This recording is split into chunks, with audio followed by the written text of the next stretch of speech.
Welcome to Mindfulness Manufacturing. My name is Trevor Blondeel. Spending 25 years in manufacturing, I discovered the real impact we have on turnover, communication, and the ability to manage change is how we show up.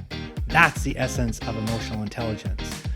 In each episode, we bring a guest or message to expand your skills, engage your people, and grow your organization. So let's jump in.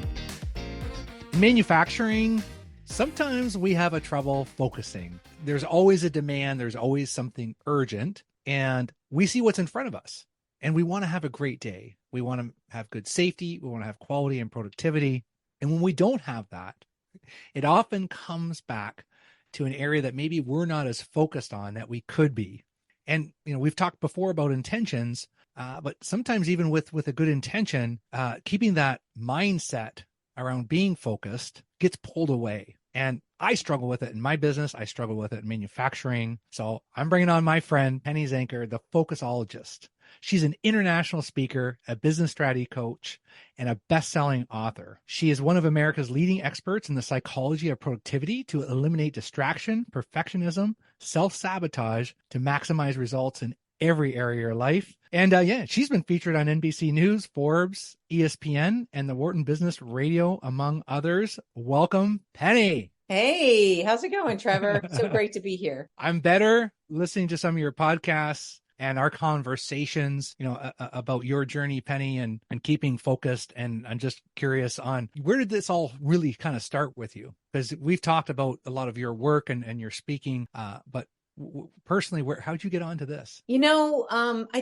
What's interesting is it's been the through line through my whole life. And sometimes you are in every moment and it's a puzzle piece, right? And those puzzle pieces, they come together. I think Steve Jobs did a great keynote speech, I think at Stanford University, and talked about that, like how each part of our life is like a puzzle piece. And so to me, it's always been about focus. And what do I mean by that? It's like, I think that the biggest lesson of my life was when I was 19 and my father died in an accident. And I think, it's those moments where focus comes into play, where you say you want to focus on what matters in life, right? And not get caught up in the things that you can't control or in the things that just don't matter, in the small things. And so I think it really started there. And then, and then it came in a lot of different areas. So then I was in technology and I was looking at how to make things better, right? And it was all about,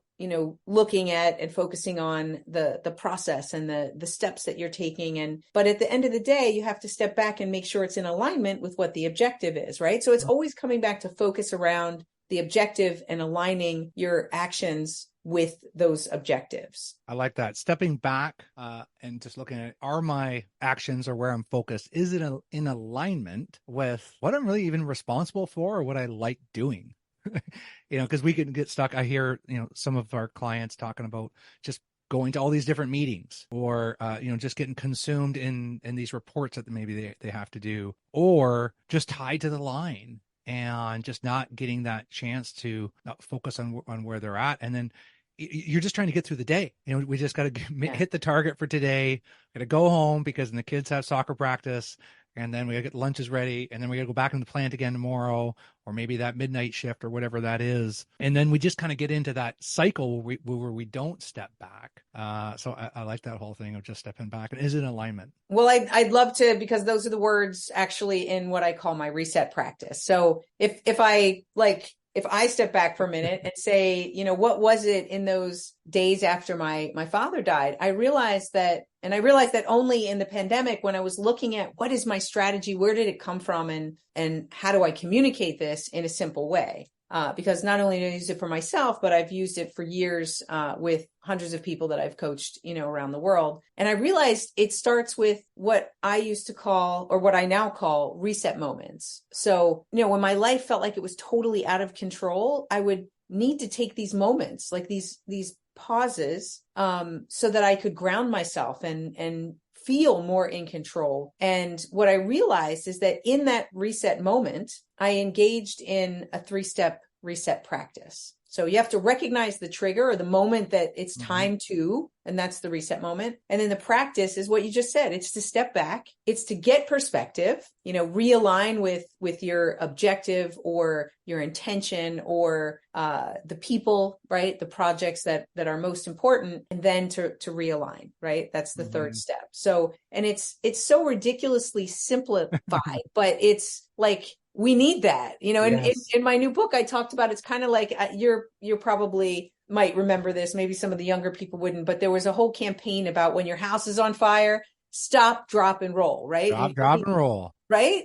And so like, you can remember that in a Absolutely. crisis, you can remember stop, drop, Yeah. and roll. So when you get distracted or pulled in different directions, or like you said, you're on autopilot, just doing things because that's the way you've always done them or whatever, that's the opportunity to catch yourself and to step back, get perspective, and realign, right? It's like the stop, drop, and roll of the Focusologist. I love it. And I hear a butt coming. I was waiting. You're like, oh, Penny, no, I know we've helped each other enough. It's the yes and yes, and challenge me. I love it. And what? And I'm just trying to think of so sometimes what I've struggled with personally, and I see it in manufacturing, is that I feel almost guilty to do that. Because I just got to keep that line going. I'd be on the floor. And how do we get past the mindset to give ourselves permission to do that? Well, that's why we're building a reset mindset out of this. The more you practice, the more you build a reset mindset.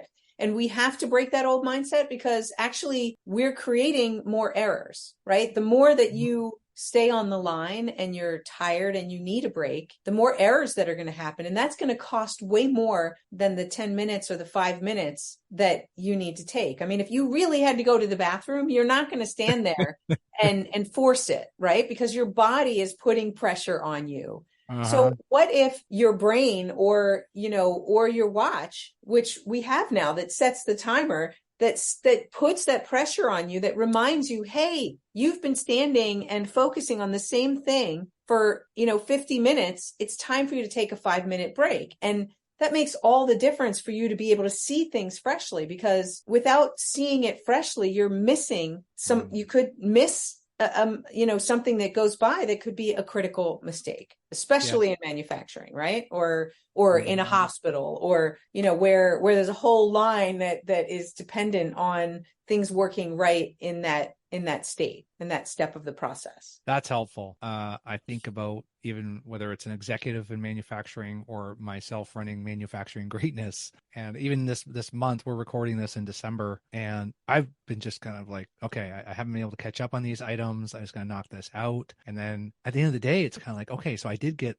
these tasks done, but did I really have a reset mindset moment? Not really, because it's kind of like if I can just get to here. So yeah, even just listening to you about needing to go to the restroom, and if we try to change, I love that analogy. Yeah, like if I really had to go, I'm going to go, and you're going to go. Nothing's going to get in my way. Right? Or like if you're starving and your stomach is growling, you're going to eat something. You're going to take a moment and you're going to eat something. So, but it's the same thing, is that we have to train ourselves. Like those are things that we're already trained for, right? But we have to retrain ourselves, relearn how to focus. And what that means is taking those small breaks. And I'm not good at it either. So I call myself a focusologist, not just because I'm better than everyone else. It's because I'm the perfectionist. I'm the one who doesn't get up. I probably would skip going to the bathroom because I'm too busy or focused in getting it done. But at the same time, when you're so hyper focused on something, you miss the big picture. You get lost in the chase and you forget that the whole point is to catch it, right? Like if it's a rabbit and we're talking about, so we have to get in the habit of taking these breaks or recognizing what's not working. See, that's it too, is it's not just about the break, but it's recognizing that the way that we're approaching something or looking at something is no longer working. Like you mentioned meetings. Let's talk about meetings. Why do we still have crappy meetings? We know it. The statistics are out there.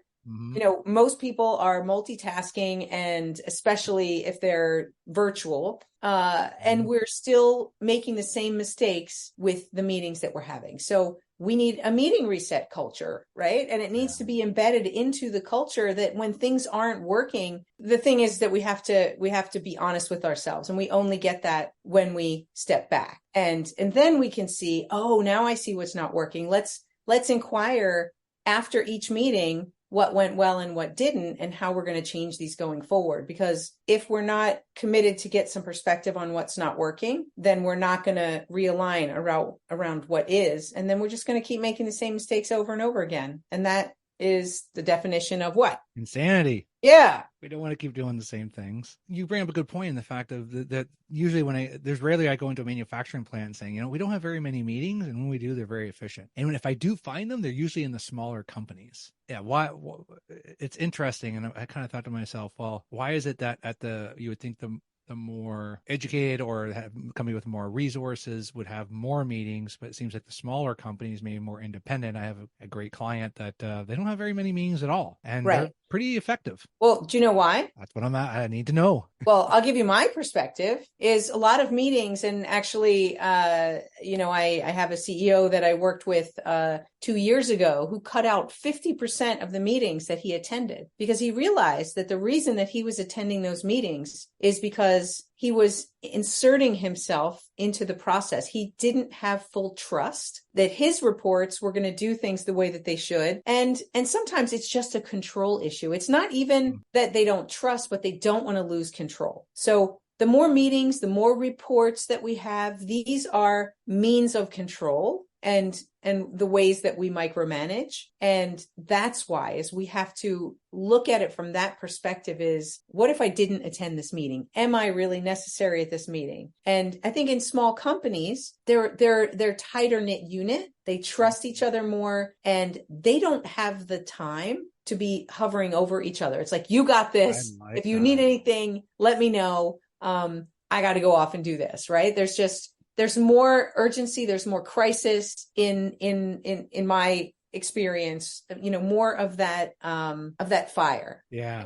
And that creates the difference. There's less bureaucracy and more all around trust and autonomy. I totally agree. And I could see that just resetting, if you are in that larger group and you're listening, it might be a great time to have that reset mindset on your meetings and just kind of say, well, okay, so is this for control? Is this for report out? Is this to check something off on the ISO audit to say that we are doing this? And then if so, how do we make it shorter, or how do we combine it, or how do we be more creative? Right. Totally. All of those things that you said, cut the meeting in half. No 60-minute meeting should occur anymore, because they're just back to back, and they drive people crazy and it stresses people out. So what if your meetings were 40 minutes? Right? Parkinson's law tells us that we'll use the time allotted, and we'll be smarter about the way we approach our meetings. So, you can reduce the time. You can also list out all of the meetings that you have in your department. Like you said, is that everybody can see, could we replace this with an email or like a central location, project management tools that allow you to report in the status with a green, yellow, red, and then just meet on the red items. What are things that are slipping? What are potential risks or issues, right? This is what the whole Scrum idea is around that is really just to talk about what's not working or what the issues are. And otherwise, just give some quick reports, 2 minutes, go, that's it. Yeah. I think that's just some good ideas for anyone who just wants to do a reset, just because it's a common maybe lack of focus area, right?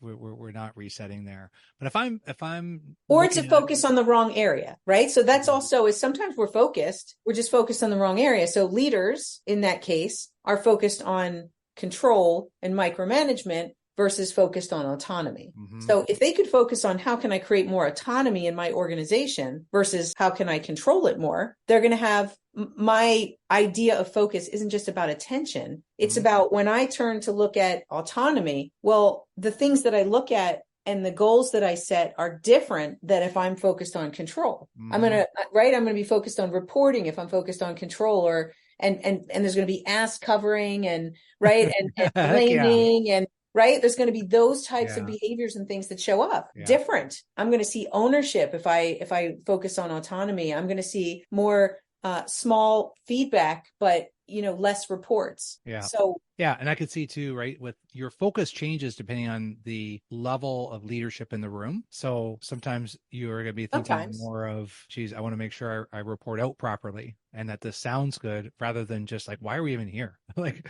we can all read the reports, we can send out the email and Right. just kind of get us refocused. I like that. Totally. So I want to take those 3 steps that you have, Penny. And then if I'm driving to work and I'm either running a manufacturing plant or I'm just responsible for a plant, or maybe I'm responsible for a line or the materials or some area, I'm like, okay, I hear Penny and Trevor talking about this, but they don't understand. Like when I go in, I got this kickoff meeting in the beginning and then I've got this other thing and I got this report and I can't just do that. Like, how do they start? Let's walk through their 3 steps and maybe give them some ideas. Well, I'm not sure I understand the question, because there's one is like, how do you plan your day? That's Yeah. That's a reset practice where you Yeah. could step back and say, okay, what do I have on my calendar today? Let's get some perspective and get really clear. What are the top 3 things that I need to do today that are moving my most important goals further? So that might be just that first step. Like just anybody, Yeah. if you got to go to the bathroom, you can, I like that example. You can find time to do that. So you could Yeah. find time, if you're listening to this podcast, you could find time,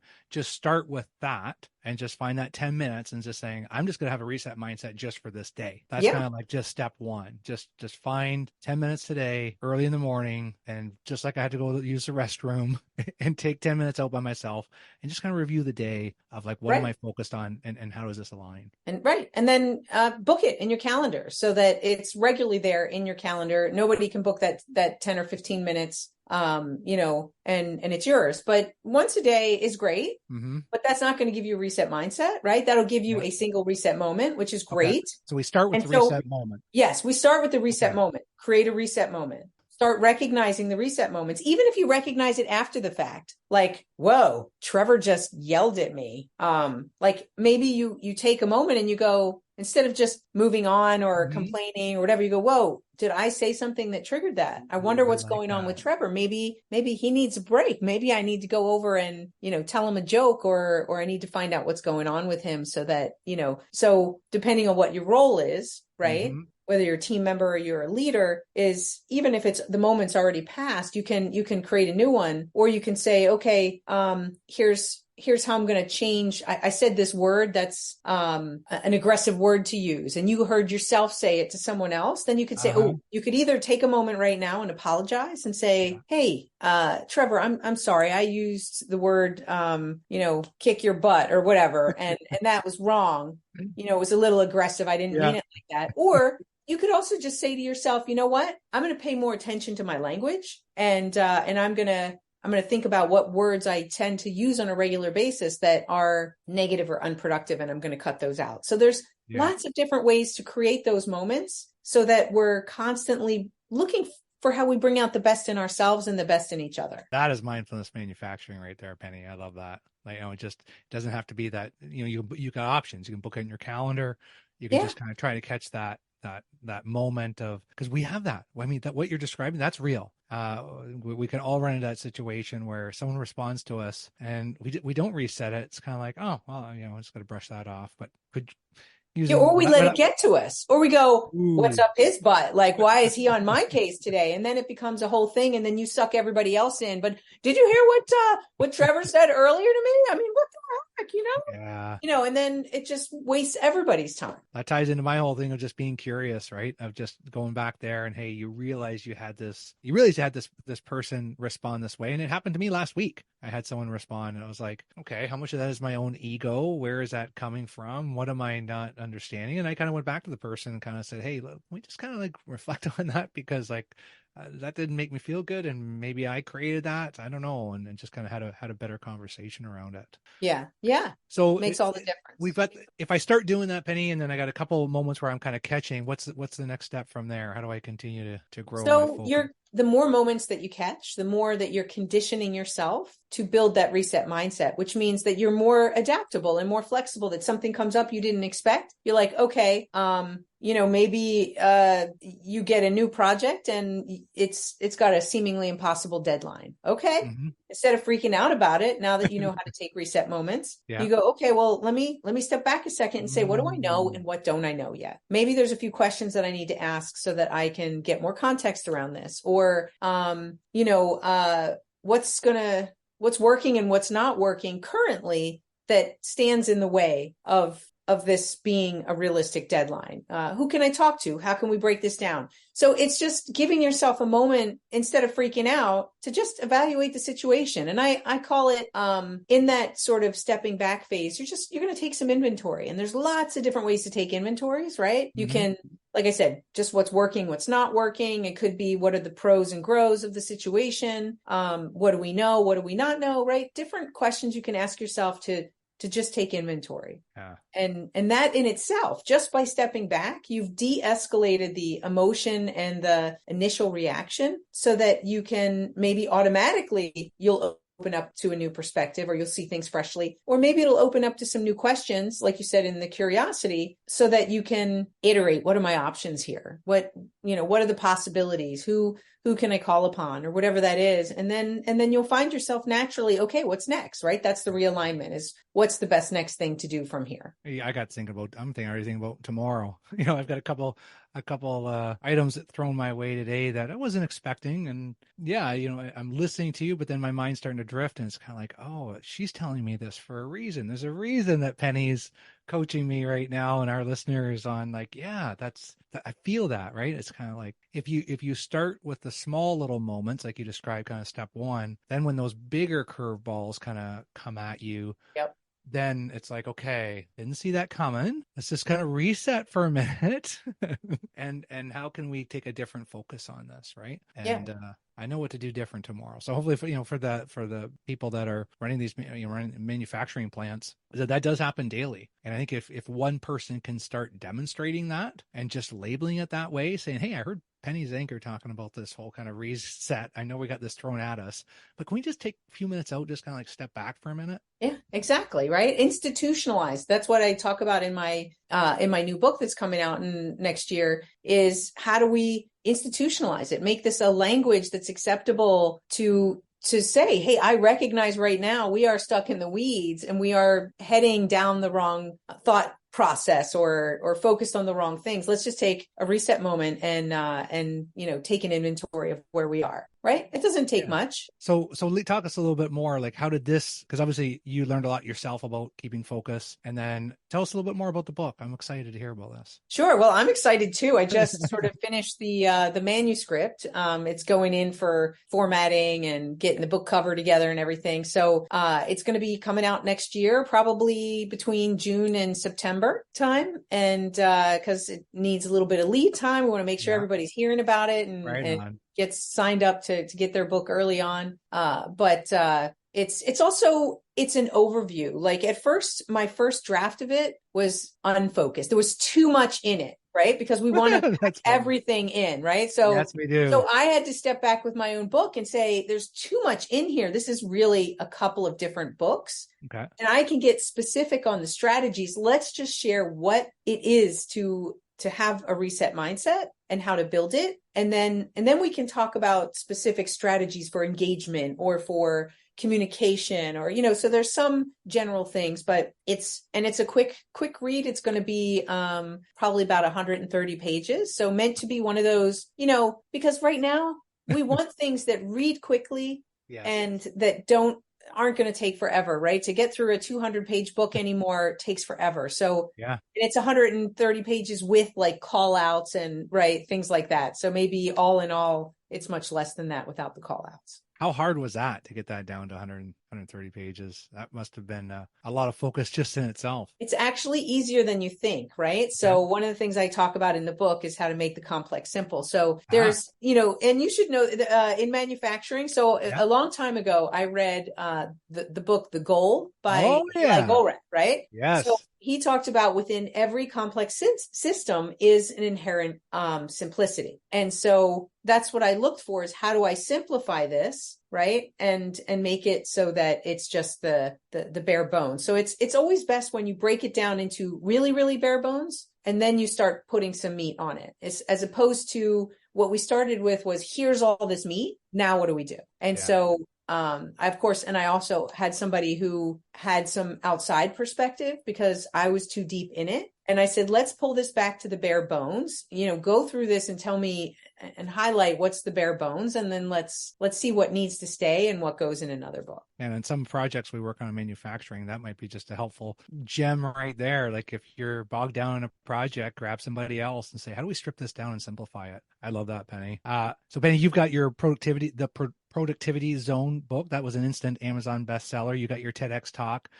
You tell us a little bit about your podcast, how people follow you. Yeah. So my podcast is called Take Back Time. And, it really isn't about time management per se, but really, in the same context of how do we work smarter? How do we think more strategically so we can act more strategically and therefore, reach our goals faster? So I have lots of different great guests on. You're going to be a guest on my show,